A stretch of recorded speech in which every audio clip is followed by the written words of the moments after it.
Bonjour professeur Rousset. Bonjour. Merci de nous recevoir dans cet hôpital, le superbe hôpital de Créteil. Vous êtes chef de service de pneumologie et je vais vous poser quelques questions par rapport à la pollution et surtout l'impact sur notre santé. Vous êtes chef de service donc, de pneumologie, donc vous avez une grande expérience.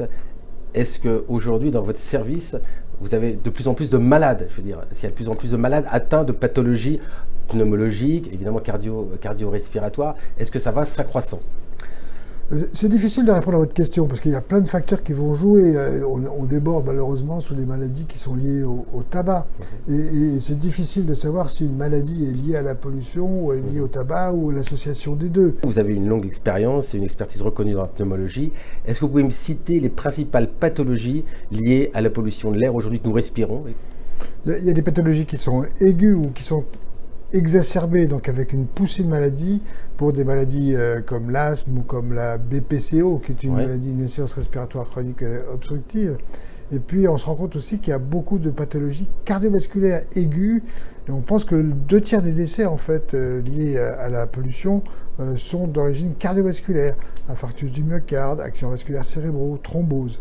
Et puis on s'est rendu compte récemment qu'il y avait des maladies chroniques qui sont induites par la pollution.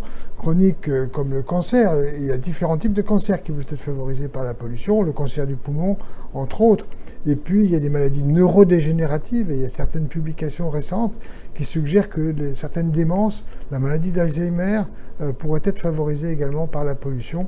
Enfin, il y a aussi des études qui suggèrent que le diabète de type 2 est favorisé aussi par la pollution. Et justement, sur la population, une étude récente faite par Respire sur les chiffres d'Airparif donnait qu'à proximité des écoles, on avait des taux de pollution qui étaient nettement supérieurs aux normes européennes et normes OMS.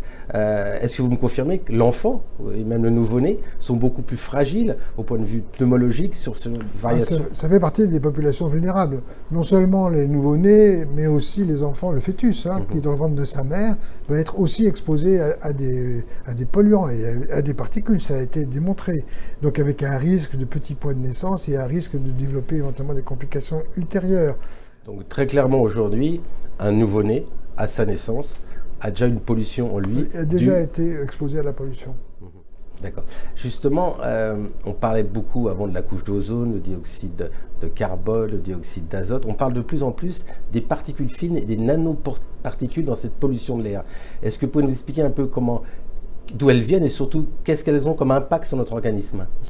Les polluants pour lesquels on est en train de lutter sont des polluants qui sont essentiellement liés au chauffage, à l'industrie et au trafic automobile. Et ils sont de plusieurs natures. Il y a des polluants qui sont de nature gazeuse, comme le NO2 par exemple, qui va être un gaz très irritant. L'ozone, qui est un autre gaz qui est produit par les interactions entre les rayons ultraviolets, le soleil, les composés organiques volatiles produits, le NO2 aussi produit par les automobiles, et puis l'oxygène. Donc ça va provoquer des pics d'ozone qui surviennent surtout en été, parce que c'est là où il y a plus de soleil. Le réchauffement climatique ne va pas arranger les choses non plus. Et puis il y a les particules. Et ces particules, plus elles sont petites, plus elles sont toxiques parce qu'elles vont aller loin dans le système respiratoire. Souvent, on les exprime en microgrammes par mètre cube. Et en fait, plus elles sont petites, plus la masse devient inintéressante. C'est-à-dire que la masse va être beaucoup plus faible, mais avec un nombre de particules qui va être plus important et une surface de contact avec l'organisme qui va être plus importante, donc une réactivité plus importante. Ces particules, plus elles sont petites, plus elles vont loin dans les poumons, plus elles peuvent passer éventuellement dans le sang. Il y a des études qui montrent que des nanoparticules, donc de moins de 100 nanomètres, peuvent gagner en fait la circulation, être stockées dans l'organisme et éliminées progressivement. C'est-à-dire qu'une fois qu'elles sont dans l'organisme, elles peuvent se localiser dans certains endroits, par exemple dans les plaques d'athérome, et favoriser l'inflammation. Et ça fait le lien avec ce que je vous disais tout à l'heure sur les complications cardiovasculaires de la pollution. Donc globalement, ces petites particules, les nanos, connaissons pas, nous les mesurons pas encore. Pour l'instant, on est sur des particules de 5 ou à 10, mais on va pas beaucoup plus bas dans la mesure.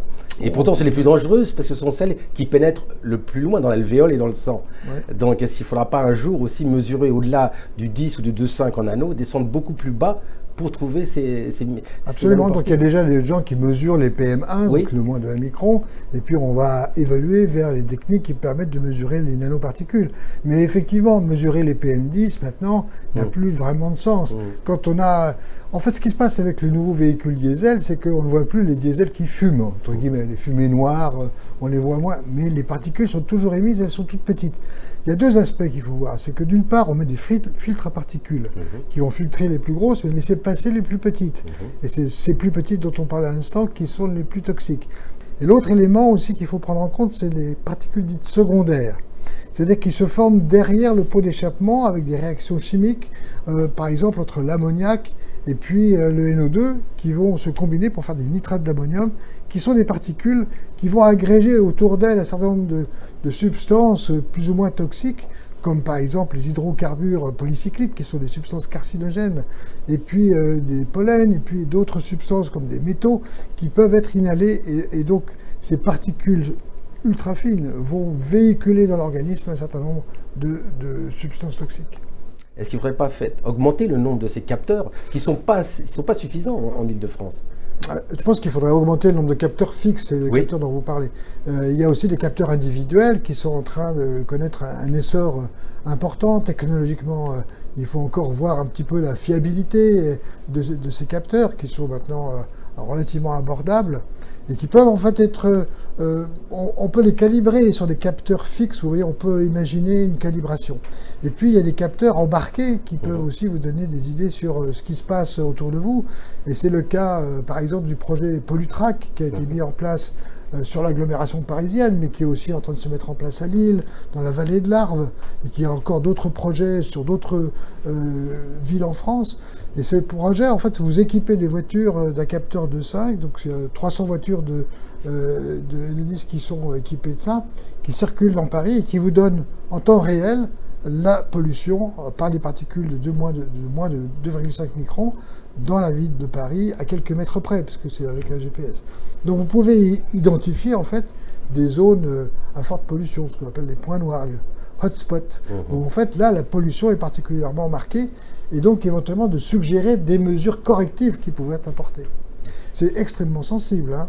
Vous passez devant une terrasse de café où les gens sont en train de fumer, et vous voyez qu'il y a une pollution qui est plus marquée.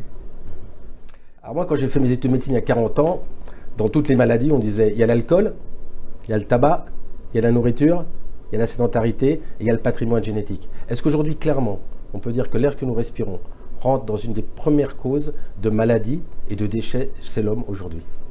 Effectivement, les chiffres les plus récents d'épidémiologie montrent qu'il y a des milliers de morts qui sont liés à ça. On a avancé le chiffre de 7 millions de morts dans le monde par an, ce qui est considérable. 7 millions, c'est le Grand Paris.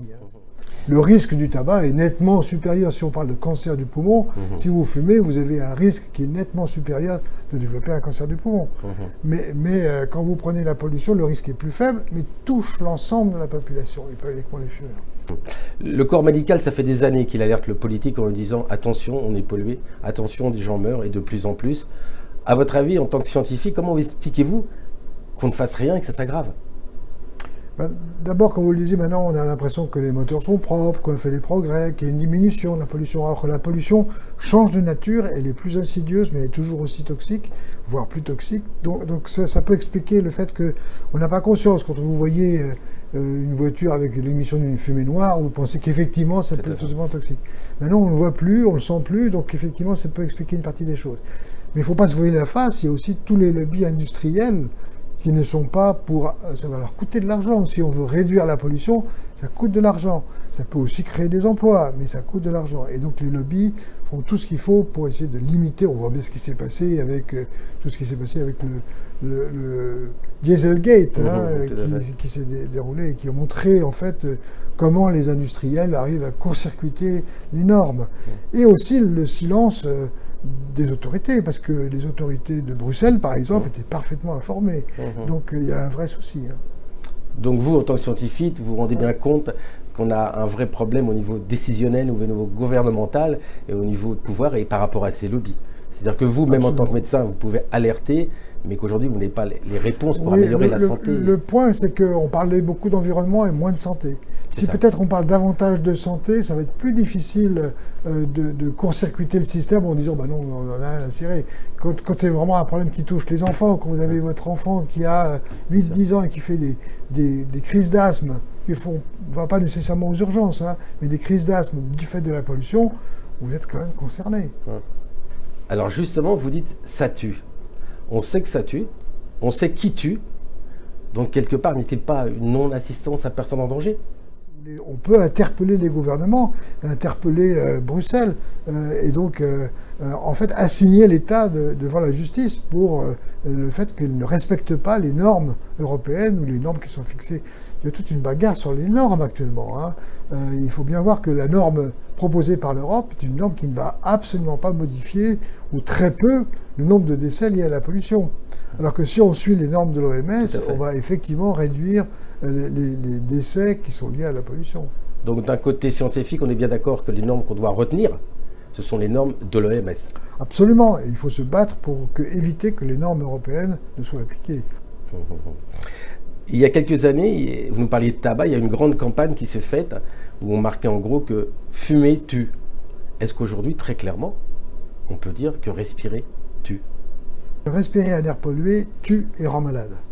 C'est l'addition des facteurs de risque qui peut, en plus, je parle du tabac, de l'alcool, maintenant très clairement on peut mettre l'air qu'on respire, sauf que comme vous disiez initialement, je peux choisir de boire, je peux choisir de fumer, je peux choisir de manger n'importe quoi, mais je ne peux pas m'empêcher de respirer aujourd'hui. On ne choisit pas l'air que l'on respire. Alors, nous avons, à la métropole du Grand Paris, décidé de mettre en place des ZFE, des zones de faible émission. Qu'en pensez-vous de cette action qui est faite, qui est une action là politique par rapport à l'amélioration de la qualité de l'air ? La décision est politique, après techniquement il faut la mettre en place. La ZFE, c'est pas une grande originalité, dans le sens où ça a été mis en place par les Suédois dès 1996, et qu'actuellement il y a plus d'une vingtaine de pays qui ont déjà mis en place, je ne sais plus, 200 ZFE. Donc c'est clairement un plus, et il y a une modélisation récente qui a été faite par l'Observatoire régional de santé, et qui montre qu'on va gagner en termes d'espérance de vie, en termes de réduction d'asthme, de nouveaux cas d'asthme, en termes de réduction d'hospitalisation. Donc c'est un bénéfice sanitaire pour les Franciliens, clairement. Vous savez aussi que j'avais pris position pour la fermeture des voies sur berge, avec tout ce que ça a entraîné comme discussion autour. Je re-signe demain, voire un élargissement, mais il faut accompagner. On ne peut pas dire on ferme et débrouillez-vous. Donc il faut absolument accompagner, et c'est toute la réflexion en cours sur comment on peut faire bouger les choses au niveau de l'agglomération parisienne, mais de la région, comment on peut améliorer en fait la mobilité francilienne en diminuant en fait les polluants. D'accord. On parlait des 5 critères, mais même sur les critères 1, 2, vous avez des restrictions par rapport à ça, je crois, non ? C'est ce que je vous expliquais tout à l'heure. Les constructeurs automobiles disent que les moteurs diesel sont maintenant des moteurs propres. Je pense que c'est faux, et qu'il y a toujours une pollution qui existe, une pollution qui a changé de nature, dont on ne connaît pas encore d'une façon extrêmement précise les effets nocifs, mais on peut prédire qu'a priori ce sont des particules extrêmement petites qui vont aller plus loin dans l'organisme et qui peuvent être stockées dans l'organisme. Professeur, merci beaucoup pour ce moment que vous nous avez consacré. En tout cas, le message clair à passer, c'est qu'il est grandement temps d'écouter les médecins et les professionnels de santé qui, eux, au quotidien, voient les effets de la pollution sur notre population.